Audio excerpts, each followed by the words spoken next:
Okay, ladies, thank y'all for joining us. I know it's a little small group, but that's okay. We have lots of things to discuss and share and really put this out, put more information out about cannabinoids and how they help with women's wellness and how to use it and all of that and check which medication it interacts with and all of that stuff.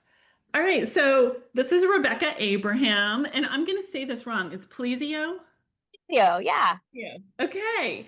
And I'm going to let you introduce yourself a little bit and tell us what Plesio does because we've been working with you for almost like a year and a half now. Yeah. Yeah. Kind of, So, yeah. so I'm Rebecca Abraham. Hi. And so I come to this space as an outlier, but I shouldn't be. So I was a registered nurse in critical care for, I lost count, somewhere around the 13 to 15 year mark. I did policy work very much in a nonprofit that was nonpartisan for women and children. And that's when I got into cannabis lobbying and policy making. So around the time of legalization towards the late 20 teens, I got a certification as a cannabis nurse. And so I started doing consults with people independently, and it grew and grew and grew. And then after we've seen about 1,000 people and we started gathering all of this data, we started realizing that we had some of the longest running clinical data in the world. But not only that, is we started to figure out what was working and what was not. And so we created Plesio because we took those insights and we made it into software. We still have a telehealth nursing line, but one of the biggest questions we were asked by brands, dispensaries, and doctors was, but which product should people use and at what dose? So we created a solution so people know exactly that. Okay, so I'm going to ask, this is just going to be a Q&A that we kind of created. I'm going to ask you some questions that we get asked a lot from our audience, from going to events, from online, all of that stuff. And I'm going to let you answer them. And then if Randy or Deborah have any questions, we could go to some Q&A. Yeah. Okay, so what is a vaginal suppository and why is it a legitimate delivery method for supplements, for medication, etc.? Yeah. So a vaginal suppository is not a new kind of way to get medicine or supplements. You can do rectal suppositories or vaginal suppositories. So rectal suppositories actually go in the way, way back machine of decades. A lot of times when somebody had a fever, we actually give Tylenol and I believe aspirin through that route of administration quite often. For the past 30, even 40 years, we give even opioids via rectal administration. So vaginal administration is not new either. You have like your antifungals for yeast infections that have always been given through vaginal suppositories. And it's why does that work? Why does that happen? It's because it's a very vascular area. So that just means that there's a lot of blood vessels that are moving back and forth. It's a subcutaneous tissue. Not to be crass, but the closest is actually inside of your mouth. So if you think about CBD and how we first started taking that in tinctures, same tissue, lots of blood vessels, lots of capillaries, so things could absorb. Same thing with the vaginal wall. It's both the same kind of epithelial tissue. So there's a lot of absorption there. There is belief that because of CBD's composition, it likes to cling to fat. So it easily moves through the vaginal wall, just like it easily moves through our mouth tissue and is absorbed. We suspect systemically, depending on how the product is made, but we at least know that there's some local benefits there.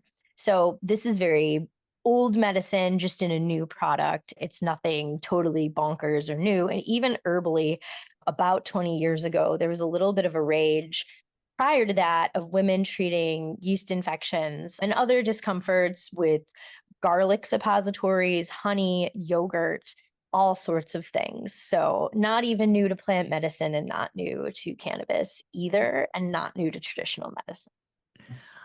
And I think that that's so interesting because, when I went to an event last year, and so, I feel like if I'm in the cannabis industry, I have this echo chamber because a lot of people are very familiar with my product or what Hello Again is.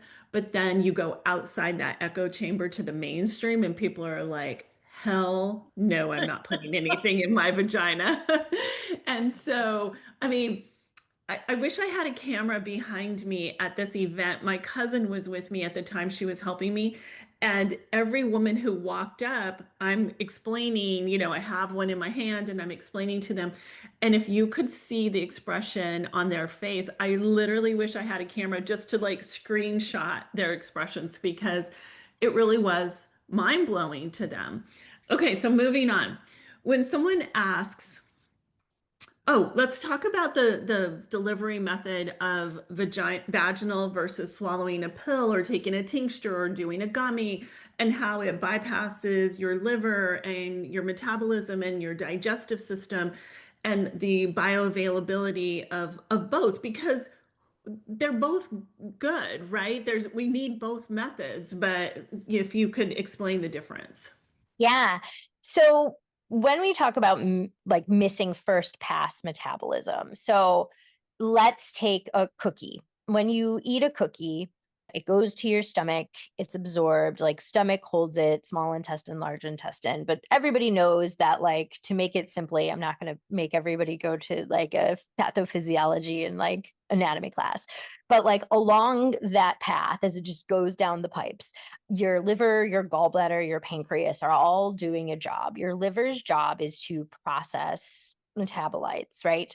To filter out any bad. I always laugh when people say that they want to detox because I'm like, you already can detox. It's your liver and your kidneys. Like, that's all they're there for.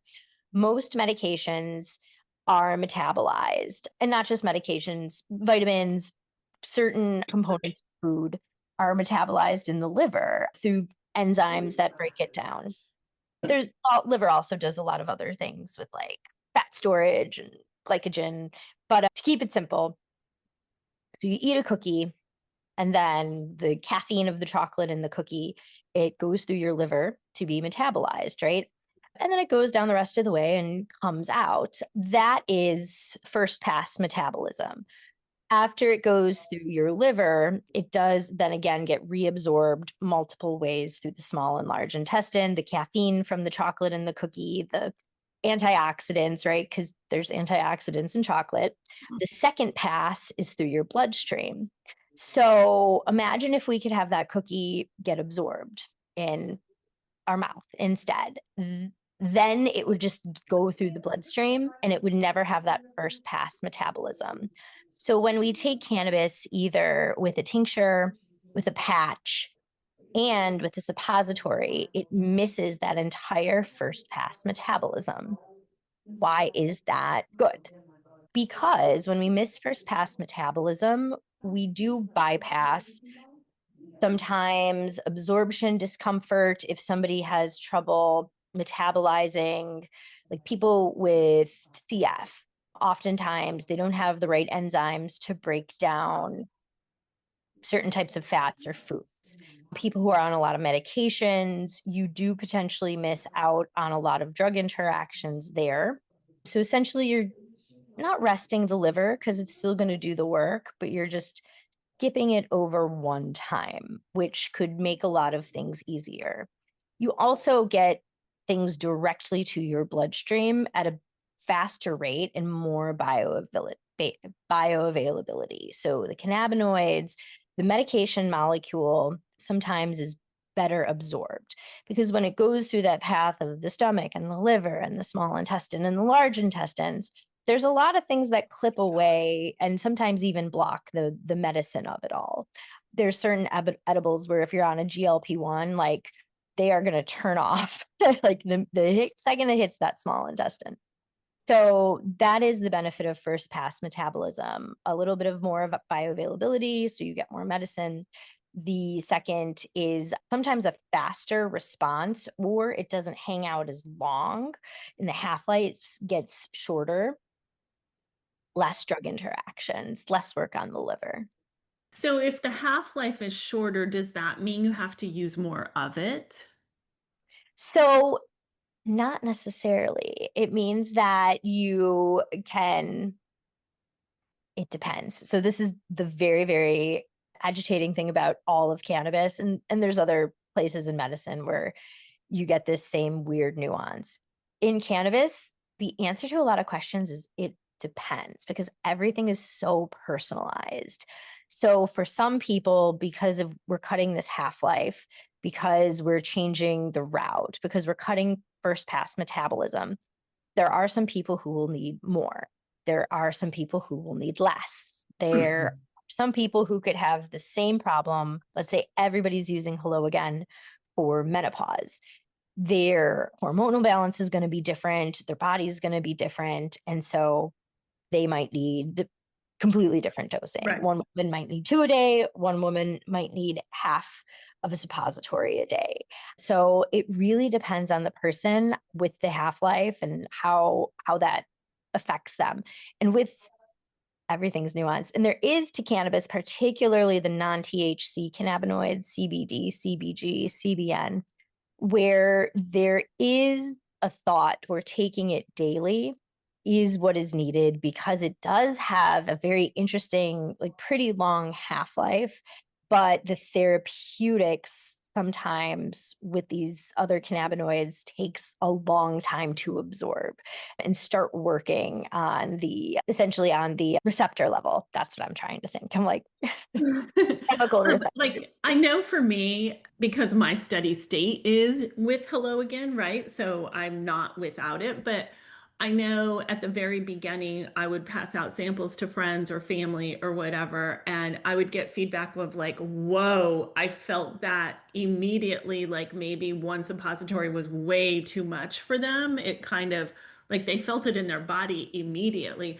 Uh, the lady who does my massages, I gave her some, this was like a year ago, and I said, it was a sleep suppository, and she goes, "Oh, it knocked me out. I went to sleep," but she said she felt it immediately in her body, whereas I'm like, "Oh, I could like do two or more." So I think, you also get used to it, like your levels get you have these consistent levels of, the cannabinoids in your body. Yeah. Well, so you're saturated. Your ECS I'm, is totally, I'm I'm saturated. oversaturated. So yeah, we don't, Yeah, if we try something new, it's like, yeah, it's, yeah, we know it's working. right. Physically, we know it's working. Well, maybe So I'm so happy you guys are discussing this right now. Our daughter has epilepsy and she takes CBD and she started having seizures again. And we talked to Relma Caring actually a lot about her. They've helped us a lot, guide us. Mhm. And we have a friend who has a CBD that has a liposomal technology, so it'll bypass that phase one, right? Hmm. And so I said to them, because I was concerned that the CBD was going to interfere with the seizure medications, which came first. We went through this whole thing.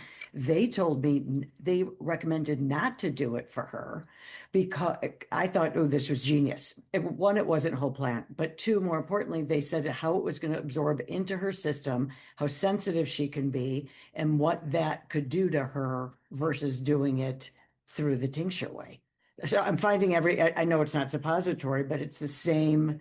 We literally just had this whole conversation about what she should or shouldn't do with that, with her So CBD. Randy, what was the form? What was the type? It was a capsule. So was it like nano-emulsion? Do you know if Yep. that was the term? Yeah, because that Excuse does me, I'm absorb. sorry. It's Yeah, called that. Aquasutica. It's a company that we've gotten to know here in Arizona. They're from the UK. You're shaking your head. Have you heard of them? No, no, no, no. But I'm Oh, I'm no, shaking Rebecca, my head Rebecca. because Yeah, I the Yeah. bioavailability of a nano-emulsion capsule is really high. Hmm. Aquasutica. I swear I've heard of them. It was, from what we have learned, they're from the UK. The company was originally for animals, for horses. And the vet tried this, if it's good enough for this giant animal, let me try it and put it into a form, and couldn't believe how he felt. And that's how it went from not just horses to dogs, cats, and people. And we met the guy here who's running, the division here. Love him, by the way. And so, and it's pharmacy grade. right? So this would be great for senior living communities, group homes, because that's what we do when we go out and educate. And then I was like, oh, my daughter, my daughter. But then it was like, I don't know if that's the best option for her. So I do like to bring that up because this conversation is so enlightening right now. Yeah. I know why I think I know that brand because it sounds familiar. I have to double check. A good friend of mine, and she's great in the cannabis industry, Heidi. I believe she was the founder of that brand. Are you talking about Heidi Schultz? Heidi, gosh, I know a lot of fantastic Heidis, and she's one of, I have to look it up. Well, I can't Heidi believe I'm Schultz is blanking on her last name. she's in Europe. But yeah, Yeah, I think she's in the Empower Cannabis yeah, community. Yeah, I think it's why am I Heidi forgetting Schultz. Heidi's yeah. last name? I don't know. I'll And look it up. But Randy, I'll cut circle this back part to out of the Yeah. video so that we Yeah. don't have this when I send it. But Heidi total, Whitman. oh, That's her. Heidi Whitman. Yes, Okay, I okay. think that's Whitman? her brand. Yeah, but she sold it, but it was originally because she has horses. I think she's great. She's like, if you told me Heidi was a guru, I would be like, yeah, she is. She's like so in tune to like animals and people.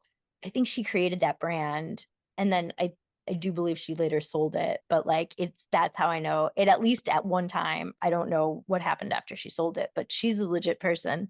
And so like I know at least for like, when it started, it was high quality.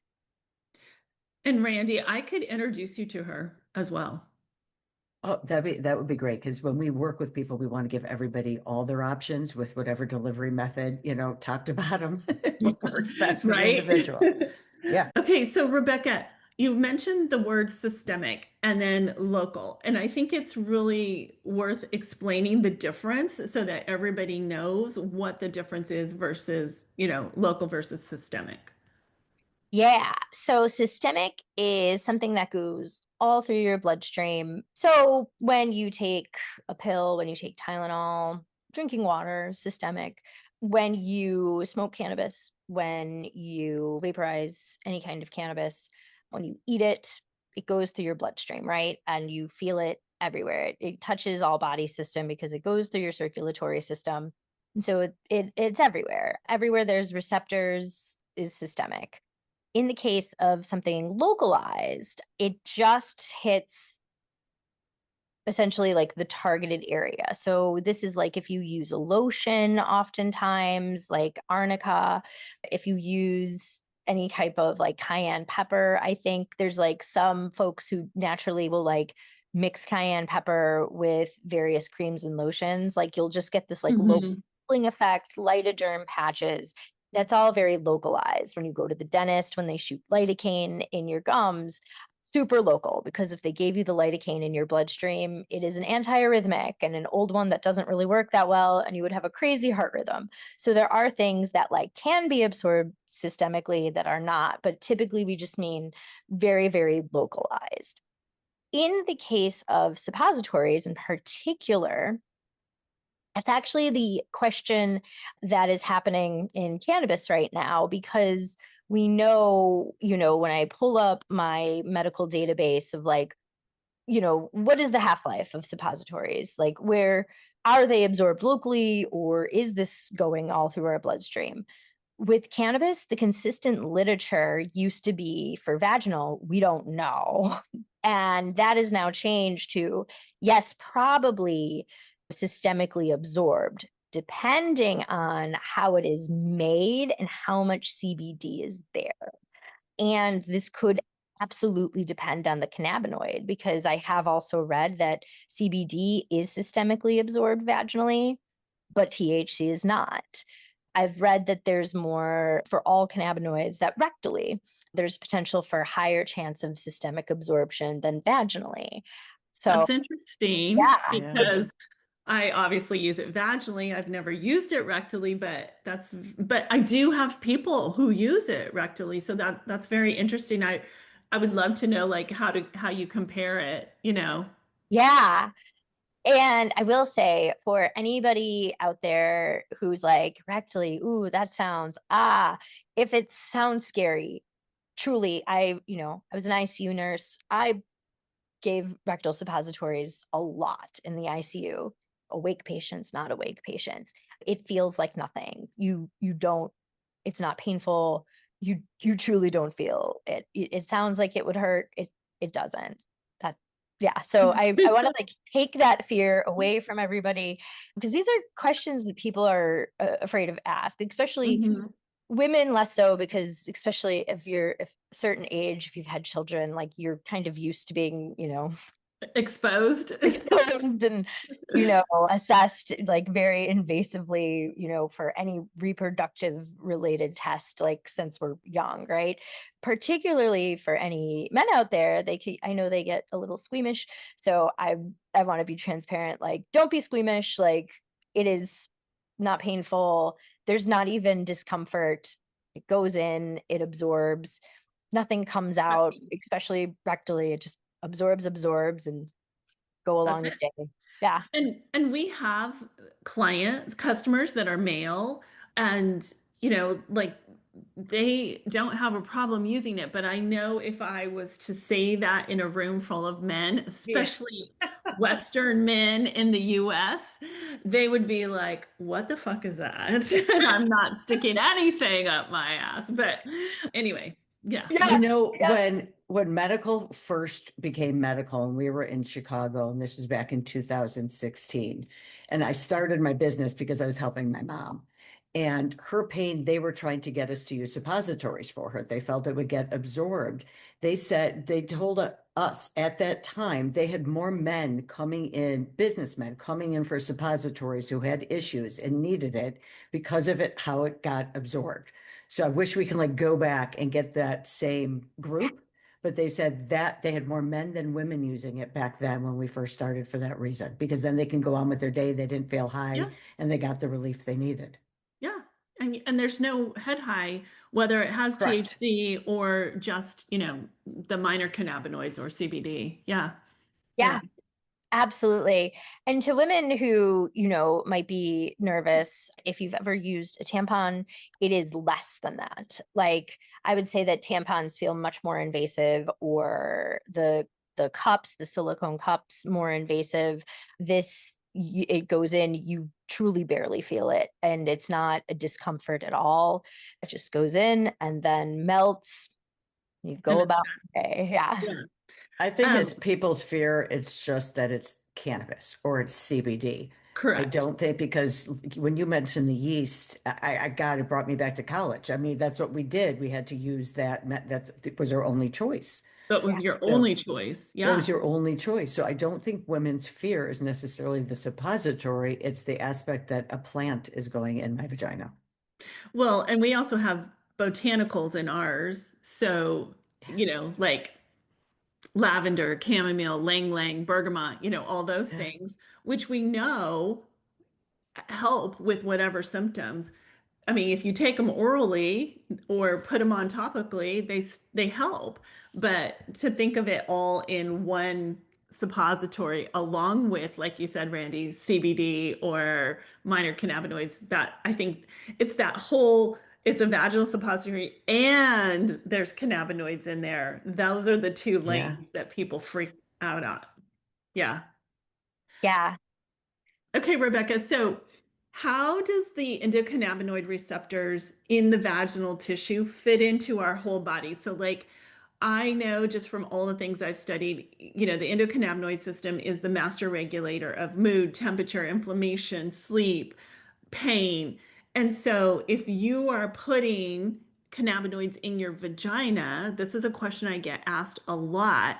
How does it help with mood, pain, inflammation, sleep, temperature if it's not going, like how does that happen? So, show one of my favorite slides. So, this is my favorite topic, is like women's health and cannabis, right? And herbal supplements, and like just bettering women's health. So, look at how many. So, I know this is a little heavy-handed science, but like if you look at just a snapshot of the reproductive system, right? You can see that there is CB1 receptors all over in the endometrium, right? which again, we think of as like, it's the endometrium's like, out of all of the cool organs the human body has, like the endometrium, like until there's a baby in there, it's just kind of chilling, right? Like it has a layer, it goes away. Like it's kind of an unimpressive organ. Until it has a placenta, it's just kind of a sac, right? Kind of like our bladder. You have the fallopian tubes, right? You have the ovaries. These are abundantly lined with CB1, CB2, CB1, CB2 all over, right? Even when we do form a placenta, this was fascinating to me when I learned this, there are CB1 and CB2 receptors there as well. So I want to find another picture to, you could still see my screen, yeah? Yeah. Okay. So if we look and zoom out even more through the whole human body, we see CB1 and CB2 abundant everywhere. This is good. And their only place they don't exist is the brainstem. This is what gives cannabis a really robust safety profile in any consumption method, but suppository consumption method is even safer because you miss that first pass of liver metabolism. So CB1 and CB2 is everywhere. So what does this mean? How can it do so much for us? The answer is, think of our endocannabinoid system kind of like a software. Like if we're little walking, talking computers. Traditionally, we kind of think of, you take a pill, it does a thing. People don't really think too deeply about how it does whatever the thing. Like you take an opioid, it takes away the pain. We think of like, if you're cut, you put a Band-Aid on it. Done. Right. With cannabis, it's working on a significantly deeper level to control all of those receptors. So as long as you could hit a receptor, no matter what way you hit it, either by eating something or topically, the receptors change what they're doing because it's going back to that software. Because this endocannabinoid system is like an octopus, is the best explanation I can provide. And it talks to all of the other organ systems and all of the other neurotransmitters. So using a suppository, let's say that, as you can see, the science is always changing. I literally would have said something totally different 2 years ago. Let's say in 5 years, we find out certain cannabinoids, CBG, pulling out of nowhere. CBG is just locally absorbed. You still shouldn't not use it because that local effect still is pretty profound, because we see that in the cannabis lotions. It sounds like it wouldn't work topically, but it does, because as long as it's interacting with those CB1 and CB2 receptors, it's signaling the endocannabinoid system, it's rebalancing your whatever cells that are in that area. That's what the endocannabinoid system does. It wants to rebalance the cell and optimize its performance of whatever it's meant to do. So one more question on top of that is, things that I have read and researched is, once the cell gets what it needs, it like literally just disperses the rest out of your body. Is that true? Yeah. So you can never over, I'll say this, you can never overconsume cannabinoids to the point of toxicity. I love that line. There are side Quote. Yes. Drop the that mic. yeah, Yeah. that doesn't mean they won't be Side side effects. effects Right. along the way.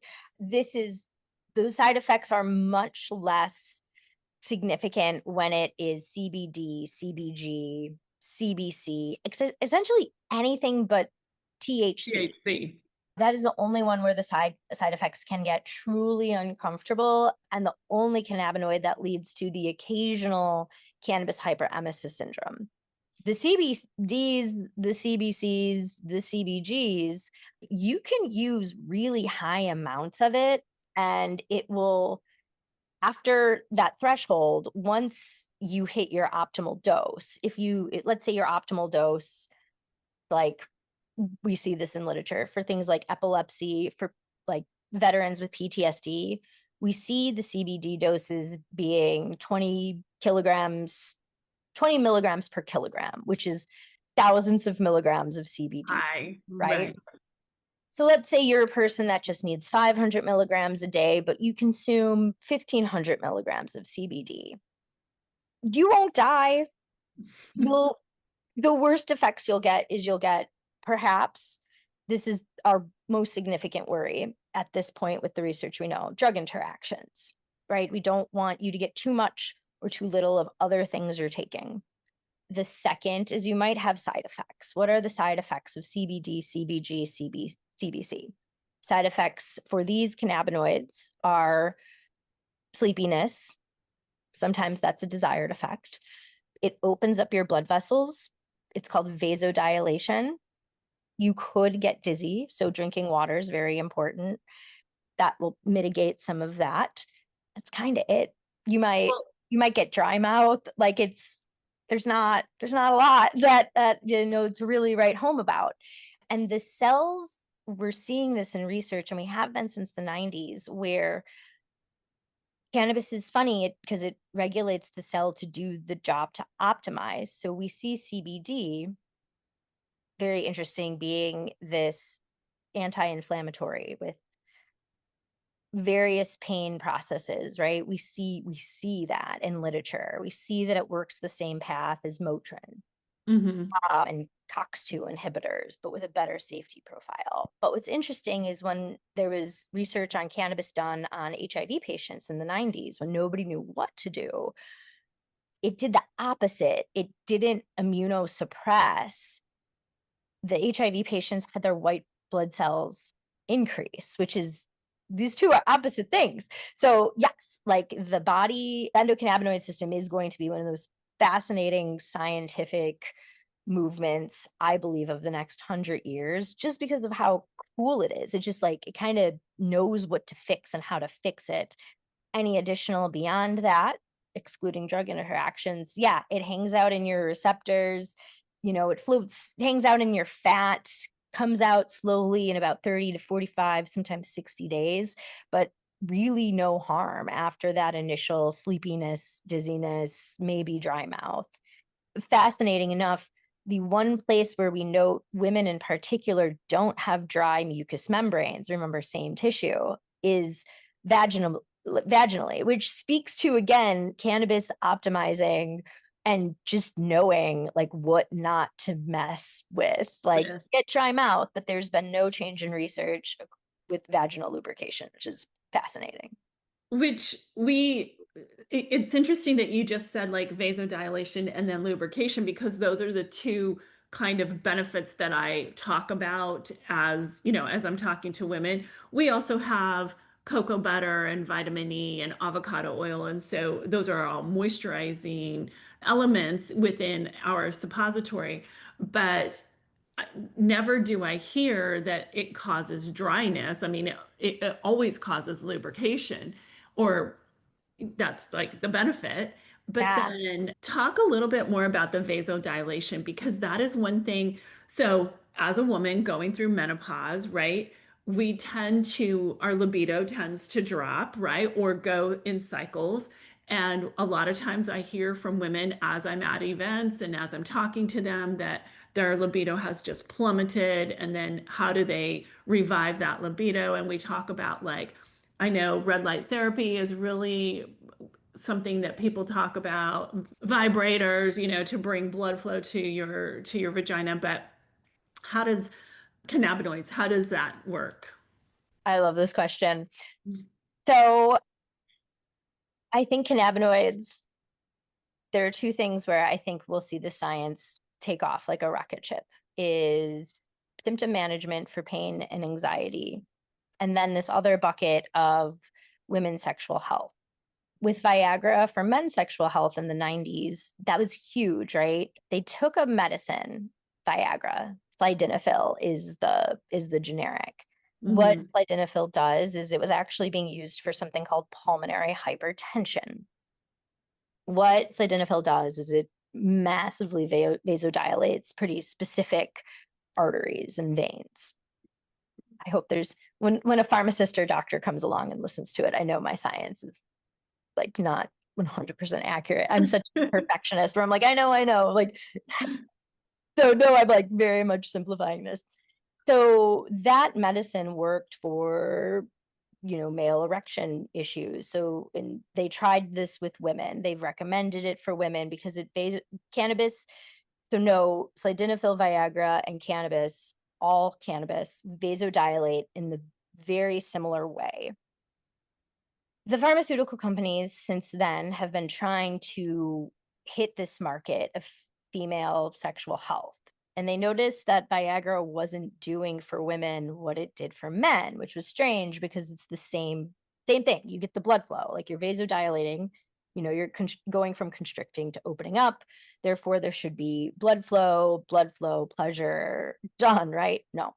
The true trouble with female sexual health is there's just a lot more to work on to make us healthy. We have more unpaid domestic labor than our male counterparts. Women are the caretakers of society overall, globally. It's not an opinion. It's 90% of caregiving is done by women professionally and unpaid, right? So we're always taking care of somebody. And even in our work, majority of women globally work in care work. 75% of women globally are responsible for growing food and obtaining food, which is more than corporate agriculture, which when I learned that, I was like, wow, it's amazing. So women are doing a lot. Like there is a lot on our plates, generally speaking. And so the benefit of what cannabis can do that a pharmaceutical solution cannot, because it's not just the physiologic blood flow, CBD, CBG. What it does is it changes our frontal lobe a little bit. It does change some of our neurotransmitters like serotonin. It has the added benefit of behaving on the same molecule that actually your SSRIs do. It affects 5-HT1A. So you get this relaxation component plus the blood flow that you wouldn't get with just one-stop shopping with neither the SSRI, which also has a host of side effects, but also the Viagra, which also has a host of side effects, where cannabis does two of these jobs. Plus, it also changes the way your brain interprets light and dark, right? If you add in THC, there's a slowing of time. There's also a component of feeling your body more. So there's all of these benefits, and particularly when you're using a suppository and getting that localized effect, you're going to vasodilate locally. If we continue to see data that shows the systemic effect, then you also get that anxiety effect too. And it's just a much better time. And especially with products that don't have THC in them, you don't have to, because in mice, when we see mice overconsume and not microdose THC, female mice didn't reach orgasm unless they had like the perfect dose of THC. So you don't, if anybody's adding THC on top of like a Hello Again suppository, know that it doesn't have to be a lot. And for people who are sensitive to CBD, the suppositories might be enough to get even the euphoria, because some people are so sensitive to CBD that sometimes they're like, I swear I felt euphoria, but it's not going to be as pronounced. We haven't done the deep dive of research here yet, but it may be enough to get that full entourage effect, I would say. Thank you for explaining that, because I think you validated what I tell women all the time, and not in such an eloquent way. It's just more, it brings blood flow to your vagina, it acts as a lubrication, and it relaxes your pelvic floor, is basically what I say. But it kind of just solidifies what I've been saying all along, what I have researched. So I appreciate that you shared that. Okay, so I want to be really mindful of our time, and I have like so many more questions. I have Yeah, one I could more. keep going too. Sorry, I I know know. I I'm always like, keep it short, Rebecca, and then I'm like, I let's have talk one more. more. I have one more question that I think we should address, and then we'll see if Deborah and Randy Yeah. have any questions. So, talk about consistent dosing because I know for me, I had to let it build up in my system. As I said, that's my steady state, right? But I didn't feel, I felt like better with, starting it, but then really after I used it consistently for a period of time is when I really started to feel the benefits of it. Yeah, I'm glad you say that too. Modern medicine has gotten, particularly in the kind of fast foodization of America, we like things swift here. It's just really ingrained into our brains. So even though on some level most people know that most solutions are not fast, there's an assumption that CBD, when you take it, there will be this like immediate magic bullet effect. In all of the patients I have worked with over the last 5 years and reading the data and poring over other data, it seems to be that about, I would estimate 50% of people do need to use these other cannabinoids daily. And it does take somewhere in the tune of 2, sometimes 4 weeks, if you're at the right dose, to feel an effect. Okay. So let's just talk really quick about your interaction checker that we have on our website so that this is something that I'm going to share with our newsletter and our social and all of that with our audience because I really think it's important, what kind of medication you're on, how it interacts with cannabis or cannabinoids, and, what the effects are. So I'm going to let you demo. Yeah. So I know we talked a little bit about like drug interactions, particularly with epilepsy, is where the science actually began on this. So we knew that drug interactions, we got asked a lot about that, and we knew what to look out for. We started looking it up all the time. We have a pharmacist on our advisory board. And many, many years ago in the late teens, there was the thought that cannabis had no drug interactions until there was one epileptic drug where all of a sudden people started noting that yes, CBD helped with seizures extremely well, except in one case, they noticed that when particularly children were on this very specific medication, that all of a sudden their seizures came back. And that is when it was noted that, wait a minute, there are drug interactions. And the CBD that was helping for some reason, and we know why now, was stopping the pharmaceutical from interacting. And that's because of what's happening in the liver. There are over 350 drugs in our catalog that we're entering, but there are over 100 interactions with cannabis, pharmaceuticals, supplements, caffeine. You'd be surprised. And this does affect dosing. Now, the very good news is 95% of these pharmaceuticals and supplements, as long as you know about the interaction, even with that seizure medicine, as long as you're working with your neurologist and then somebody who's knowledgeable in cannabis, we can help mitigate any of the interactions, the negatives of polypharmacy, and even prevent the stoppage of either the cannabis from working or the pharmaceutical. So we created this drug tracker to make it easy. We do have the proprietary data on specific cannabinoids. Typically, the recommendation was broad, like follow whatever grapefruit juice is doing. But that we saw that probably wasn't true. So we created this. And so it is, where is this? Hello Again is our first partner in doing this. And we wanted to see, we're also interested in seeing like suppositories are the newer form of cannabis administration. And we know that because of the missing of the first pass, this is safer.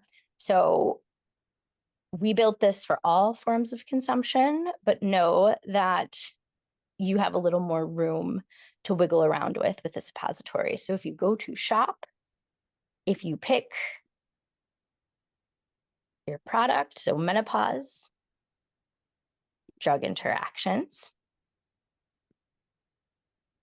and then something that many women are on, levothyroxine, not uncommon, difloclinac topical. So it tells you what is in the product. So this product has CBD and CBC. We have all the brand names listed. So Zoloft is a caution. Don't worry. This is exactly what Zoloft interacts with. So we have CBD and CBC. This is here. We tell you what's happening. So when taken together, sertraline and CBD can affect how each one is processed in the body, and sertraline can raise CBD levels, which might make CBD stronger or last longer. It can also raise the sertraline levels, which could increase side effects, including the very rare complication of abnormal heart rhythms, and then something called serotonin syndrome. Now, how does one mitigate this? My biggest worry clinically is essentially the Zoloft having become a higher dose from the CBD and people feeling this. These last two are very scary, but incredibly rare. That's the key, right? But we want people to have informed consent. You know, not even most, all medicines have side effects, all of them. And all of them have that occasional scary side effect. I worked for 15 years, 13, who knows, in the ICU. I've only seen serotonin syndrome, but one time, and it was from a totally different, more, heavy-handed drug class. So it's incredibly rare. But how do we just be sure that we're staying extra safe? We tell you. So if you use less than 100 milligrams of CBD a day, we coded everything to be broad. Also use less than 75 milligrams of inhaled cannabis, particularly THC. In this case, just because of the rarity, but serious, we do recommend you do disclose your use to your healthcare provider. Avoid grapefruit juice. We don't want to compile on top of this. And then let providers know about CBD. CBD just has a lot more interactions than THC does, but we want to be on the lookout. As long as we know and we're prepared for something, we could look and prevent it. So we just want to let people know this is pretty safe. We say caution, but you could still use it. It's most likely very, very fine. And in the setting of a suppository, it's missing the first pass. So you have even less of a risk of anything we said. And that is one of the more serious cases, like that particular drug. Because as you see, let's just do, there's no interactions between Synthroid, very common medication, the difloclinac. There is, let me show you a more serious one. There's only like 3 very serious ones. Warfarin. So this one, I would recommend that you speak to your physician no matter how you take it. Why? This is a blood thinner. We know that CBD increases the circulating amount of this blood thinner, especially if somebody is older. If they trip and fall and this medicine is too high, they can have a pretty big bleed. Now, this also can be mitigated, even though it's the most serious interaction in our profile and it interacts with all cannabinoids. This again can be managed as long as the physician knows, as long as you're getting labs done, there's actually probably not a problem. So we tell you what to look out to, but this is one where we highly recommend, like, hey, like you can use this, but please speak to your doctor so you know all of the information. But there are many, common, very, very no interactions. There are some with minor interactions. So we built this so consumers feel safe and know what they're getting and know that, like anything else, there's risks, but we want you to be as safe as possible. We want the products to work. We want your other medicines to work. So this is our solution. Thank you so much for for sharing that. And I think it's really important for us as a vaginal suppository and being in the cannabinoid world that women and men feel comfortable knowing what they are interacting with their body, putting what they're putting in their body, and how it's going to be absorbed, how it's going to affect you, what, all that stuff. So I'm going to leave this open to Randy and Deborah to see if y'all have any questions. If we could go back to, just for a second, back to bioavailability for a sec. So my understanding, and I own a CBD business called 55 Plus. So it's all CBD only, no THC for older adults. So education is key for us. My son just did a dosage calculator and was thinking about doing a drug interaction one, but now I have you. Although his purpose is for SEO for the website.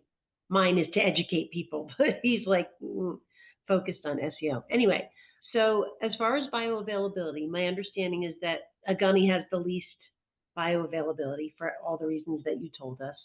A tincture is next. And then a soft gel, which we have a product that's nano-emulsion soft gel that basically turns the oil into water so that as you take it, it's absorbed so quickly. But I've been told that that's faster better bioavailability than a tincture. Would you say that seems true? So, yes, but the liposomal and nanoemulsions, the one case that they don't work is when people, and again, it's the drug interactions, when people are on the class of drugs called proton pump inhibitors. The proton pump inhibitor prohibits the nanoemulsion absorption, like almost completely in the literature. The Okay. problem is there's about 40 million plus people on those drugs. So if you try to use liposomal or nanoemulsion, we suspect with anybody who's on that class of drugs, which is a lot of people, it may not work at all. Like it just may just deletes the process. So what's an example of one of them? Meprazole. Oh, meprazole. So Yeah. all the azoles. Not all because some of the azoles, hold on, I'll get the other name, omeprazole. They stay in my head for a long time. And it's proton pump inhibitor. Prilosec, Nexium, Prevacid, Protonix, that class of drug, typically treating heartburn, GERD, sometimes ulcers. So yeah, it's such a common drug. That's the problem. Some of it's over the counter too. So it stops the nano-emulsion from working. So Yeah. it doesn't mean that the product's not going to work. It just means it's not going to absorb as quickly as it's supposed to. That's exactly it. And I've met companies where they're like, people say our product isn't working and all they use is nano-emulsion. And I'm like, ugh, like, yeah, anybody on this drug class, it's gonna, I mean, the good news is it's not a flaw in your product. It's of course. yeah. So I always like to, let the producer know. So you don't, Yeah. to let people know. So they know that it's not your product and it's not them either. It's actually just the interaction. Right. Yeah. Okay.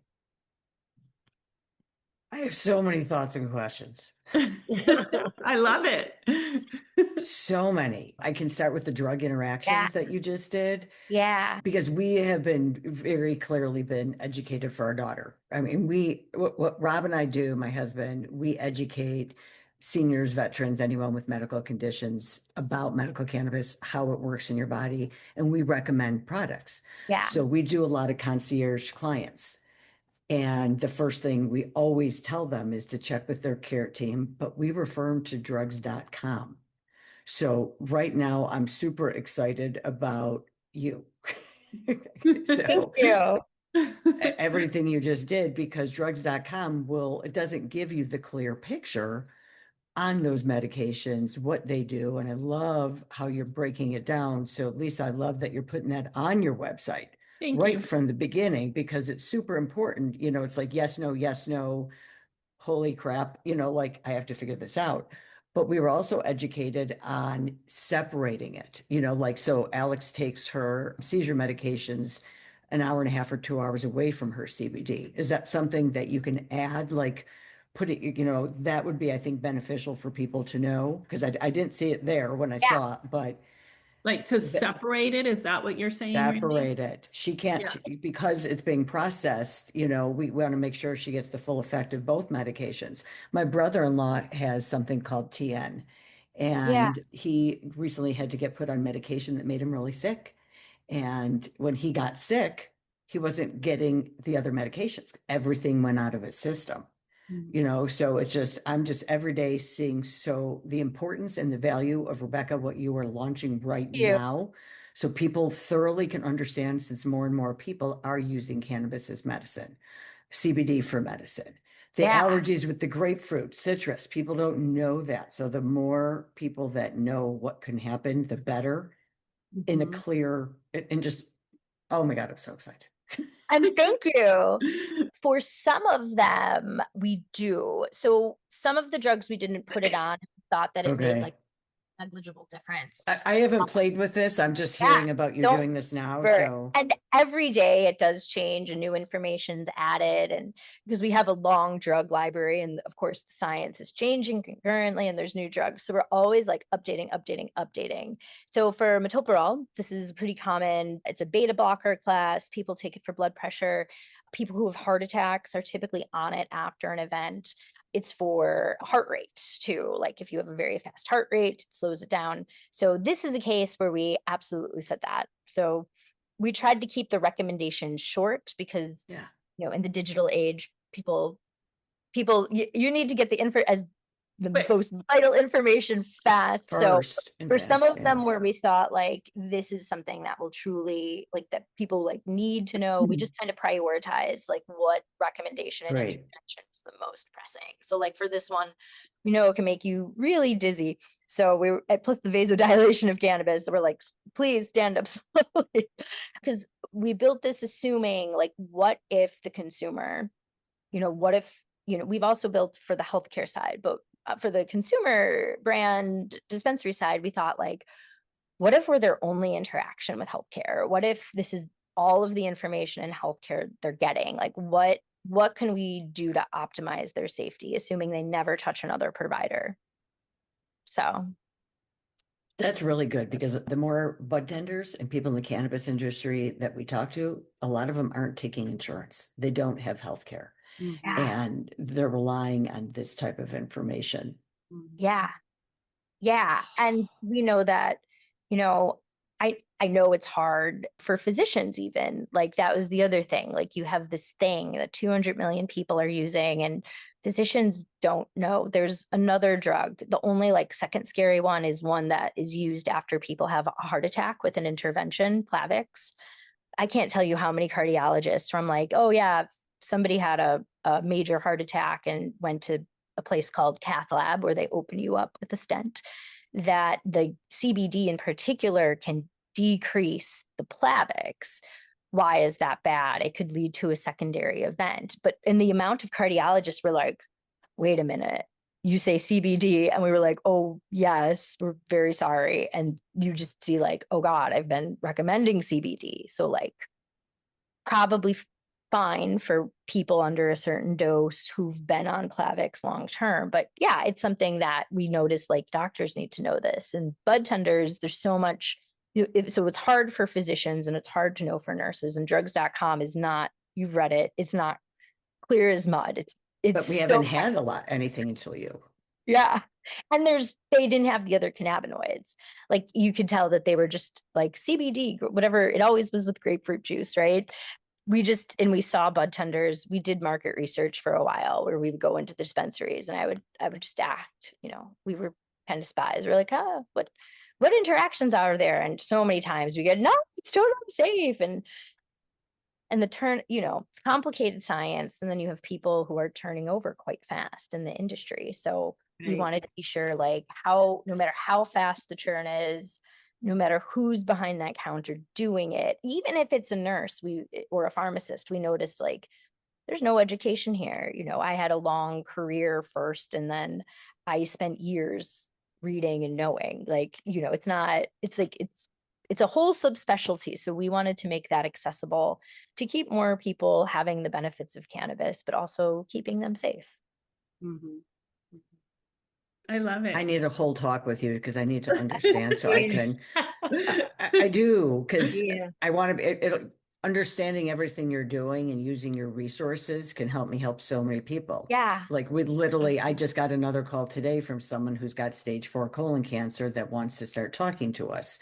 So I'm going to have to go through the plethora of medications and everything with them and to be able to offer them a deeper dive of understanding, especially if they don't, because they want to go to a holistic room. What if they don't have the doctors on board? So I need to be that resource to so many people. And the more resources I have, the more help I can Yeah. give others. Yeah. And thank you. We're happy. I love working with people who care about the population. And that's why we had been, we don't, a lot in business, there's a lot of like affiliate, blah, blah, blah. We very intentionally were like, hey, like, just what we just want to recommend you. Like, we prioritize the patient to products that are best, right? In business, sometimes people look at me like, you're only going to recommend the best products. Like, that's crazy. But that's what we do. And that's how we found Hello Again. So we like working with people who care about people with good, high quality products and advice. So we are here to help those in healthcare and the industry, you know, provide this threshold of safety and benefits to consumers. So Yeah. we're really, I'm so happy that like Lisa exists in the world, because like the holistic health is growing, doctors are busy, they don't have Mm-hmm. time to learn new stuff, they barely keep up with the day to day. So it's nice that this is a resource for people, and they know, and they like, even if it looks, if it looks scary, it's probably manageable, but it's Yeah. good information to know. Yeah. Yeah. It warms my heart. Everything from Rock to you, Randy, and to you, Rebecca, and of course you, Lisa. But these, I don't know if you're all nonprofit. I know Rock is, but just that's what we need more of, is just information, information, information, and making it easy for people, especially older adults, to get To the information that understand. they need. Yeah. It's frustrating, and I do the best I can with my website, but there's so much information. Deborah, you do a wonderful job. I see you. I follow you. I follow you, Rebecca. I think, and Lisa knows this. Rob and I are launching a new division. We're going to be working with veterans a lot. We're not Nice. pivoting from our seniors at Yeah. all, but the veterans are in crisis and they have a huge stigma of their own about using cannabis. So we're going to be doing a lot of veterans and PTS, chronic, conditions, but also women's issues.